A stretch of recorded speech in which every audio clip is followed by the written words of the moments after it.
ओम नमः शिवाय। स्वागत है आप सभी का मेरे एचएस भारद्वाज यूट्यूब चैनल पर। मैं हरिओम शर्मा। आज आपको महाशिवरात्रि के कुछ उपाय बताऊंगा। यह उपाय आपकी पुत्र संतान की धन की मनोकामना पूरी करेंगे। साथ ही जिनके विवाह में अड़चने आ रही हैं वह अड़चने भी दूर होंगी। भगवान शिव प्रसन्न होकर के आपकी सभी मनोकामना पूरी करेंगे।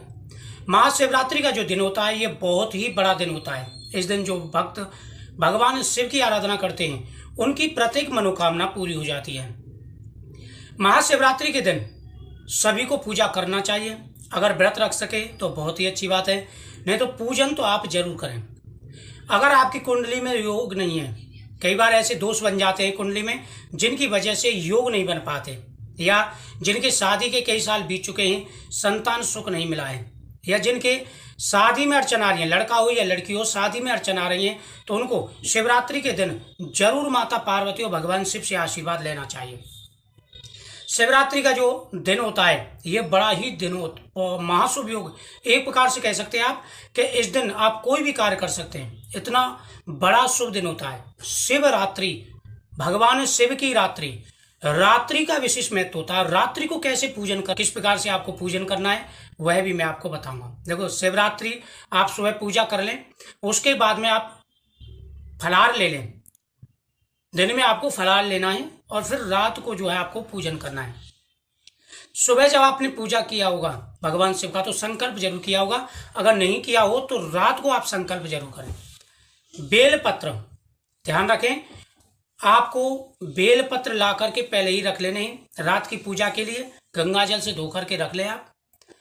बेलपत्र, धतूरे का फल, शिवलिंगी का पाउडर अगर मिल जाता है तो शिवलिंगी का पाउडर आप जरूर ले लें। बाजार से लाएं, पतंजलि शॉप से मिल जाता है, वो ले ला करके रख लें। चावल, गेहूं के दाने, भस्म बना के तैयार कर लें, नहीं तो आप बाजार से भी ला सकते हैं। भस्म तैयार कर लें। साथ ही एक दीपक तैयार आपको कर लेना है। बेर का फल, केले का फल तैयार कर लेना है। नारियल तैयार कर लेना है। ये सारी चीजें तैयार कर ले और पंचामृत भी आपको तैयार कर लेना है। प्रथम पैर की पूजा यानी 7:15 बजे से लेकर के 9 बजे के बीच में आप कभी भी पूजन कर सकते हैं।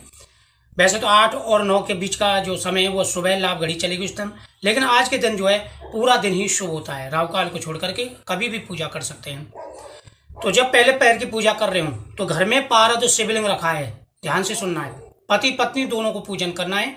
वैसे जो ऑफिस गए हैं वो शाम को उस टाइम तक सभी आ जाते हैं, और वैसे भी आज के दिन छुट्टी होती है, तो आप स्नान आप सुबह कर ले, शाम को हाथ पैर धो लें, कोई परेशानी नहीं है।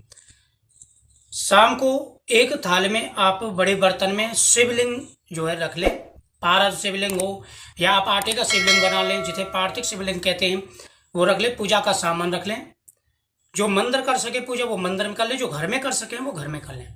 जो महिलाएं 5वें महीने से ऊपर का जिनका गर्भ है तो वो दूर बैठे पति के हाथ से ही पूजा करवाएं। तो आपको क्या करना, सबसे पहले पारद शिवलिंग को स्नान कराना। जो शिवलिंग आपके घर पर है उसको स्नान कराएं, या आप मंदिर में सबसे पहले आप उनको स्नान कराएंगे। ओम नमः शिवाय मंत्र का जाप करते रहें। उसके बाद में स्नान कराने के बाद में गंगा जल से स्नान कराएंगे। फिर आपको भगवान शिव जी को भस्मी का टीका लगाना है।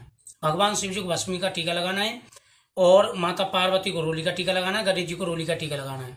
ठीक है, सभी की पूजा करेंगे। तो भगवान को भस्मी का टीका लगाएं, फिर चावल अक्षत चढ़ाएं, फिर पुष्प चढ़ाएं। फिर उसके बाद में आपको ओम नमः शिवाय का जाप करते हुए बेलपत्र चढ़ाने हैं भगवान शिव जी को। बेलपत्र चढ़ाने हैं। बेलपत्र चढ़ाने के बाद में जब आप भगवान शिव जी की पूजा कर रहे हो, शिवलिंग की पूजा कर रहे हो, तो वहीं पर आपको शिव जी की फोटो भी रखनी है। ध्यान देना, एक पटला तैयार कर ले, चौकी तैयार कर ले, उस पर कपड़ा बिछा करके शिव जी की फोटो भी रख ले, जो माता पार्वती के साथ हो। ध्यान से सुनना है, माता पार्वती के साथ हो, ऐसी फोटो आपको रख लेनी है। उस फोटो के सामने आपको दीपक जला देना है चौमुखी। वहां पर थोड़े से पुष्प रख देने हैं, और वहीं पर गाय के दूध में जो है शिवलिंगी के भी पाउडर डाल करके, पुत्र जीवक शिवलिंगी हो आपके पास तो उसके चूर्ण उसमें डाल दें और वह भी रख दें सामने। शादी के कई साल बीत चुके हैं, संतान सुख जिनको नहीं मिला उनको अवश्य ही संतान का सुख मिलेगा। और पूजा जब आप बेलपत्र चढ़ा लें, पूरी पूजा कर लें भगवान शिव की, तो फिर आपको वहीं बैठ करके ओम नमः शिवाय का जाप करना है। अपनी मनोकामना आपको बोलनी है, हाथ में जल लेना है कि प्रभु मेरा ये नाम है, ये गोत्र है और मैं पुत्र प्राप्ति संतान प्राप्ति के लिए पूजा कर रहा हूँ। आपकी मनोकामना पूरी होगी। जिनकी शादी में अड़चन आ रही है, शादी में अड़चन आ रही है, तो वो माता पार्वती और भगवान शिव की दोनों की पूजा करें और मोली लपेटें दोनों को, तो अवश्य ही मनोकामना पूरी होगी। वो जो दूध आपने रखा है उसका प्रसाद बेर के फल और केले के साथ में आपको खाना है। धन प्राप्ति के लिए आप रुद्राक्ष वहां पर चढ़ाएं, रुद्राक्ष शिवलिंग पर चढ़ाएं, गोमती चक्र चढ़ाएं, पीली कौड़ी चढ़ाएं और एक बेलपत्र लें। इन सबको कपड़े में बांध करके आप अपनी तिजोरी में रखें। दोस्तों, अगर इस प्रकार से आपने पूजन किया ना तो आपकी मनोकामना जरूर पूरी होगी। रात को पीपल और बड़बड़ के नीचे दीपक जला करके भी आपको परिक्रमा करनी है। अब आपको क्या करना है कि ओम नमः शिवाय का जितना संभव हो सके रात को जाप करना है। शिवरात्रि के दिन अगर आप जैसे पूजा कर लिया आपने और शिवरात्रि से 1 2 3 4 दिन बाद तक अगर आपको कुछ संकेत आते हैं, संकेत ऐसे होते हैं जैसे आपको शिवलिंग दिखाई दे रहे हैं, शिवलिंग के दर्शन हो रहे हैं, शिवलिंग पर दूध चढ़ा रहे हैं, शिवलिंग पर धतूरे का फल चढ़ा रहे हैं। शिवरात्रि के दिन मनोकामना बोल करके धतूरे का फल जरूर चढ़ाना चाहिए और भांग का प्रसाद जरूर बनाएं। धतूरे शिवलिंग पर चढ़ा रहे हैं, चावल आप चढ़ा रहे हैं, चावल ले रहे हैं, फल ले रहे हैं आप, भगवान शिव आपको आशीर्वाद दे रहे हैं। तो ऐसे कुछ संकेत अगर भगवान शिव से रिलेटेड संकेत आपको स्वप्न में नजर आते हैं तो या गाय माता के दर्शन होते हैं तो ये समझ लीजिए कि आपकी मनोकामना जरूर पूरी होगी। यह संकेत भी अधिक शुभ माने जाते हैं। शिवरात्रि के दिन आप भगवान शिव जी की पूजा करें, उसी प्रकार से आप गौ माता का पूजन करें। आज के दिन गौ माता को जरूर हरी दुर्वा खिला करके आएँ, मीठा खिला करके आएँ। नंदी जी के पास जो हरी दुर्वा रखें और नंदी जी के कान में आप अपनी मनोकामना जरूर बोलें। उसके बाद में आप दान पुण्य करें, जितना हो सके गरीबों को दान पुण्य करना चाहिए। तो शिवरात्रि का जो दिन है बहुत ही बड़ा दिन है। और भीलवारी कथा आपको जरूर सुननी है। जो भील था रात को उसने जो है हिरण का शिकार कर रहा था, तो हिरण ने कहा था कि मैं अपनी बच्चों से मिल करके आता हूँ, फिर आप मेरा शिकार कर लेना।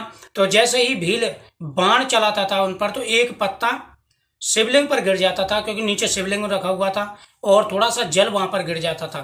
तो रात के चतुर्थ पहर में जब वो मारने के लिए तैयार होगा, पूरा परिवार उधर आ गया, तो स्वयं भगवान शिव प्रकट हो गए थे। इतना महत्व है इस व्रत का। तो आज के दिन पूजा का विशेष महत्व है। जो महिला गर्भवती है वो भी ये शिवलिंग भी ले सकती है और जो गर्भवती नहीं वो भी ले सकती हैं।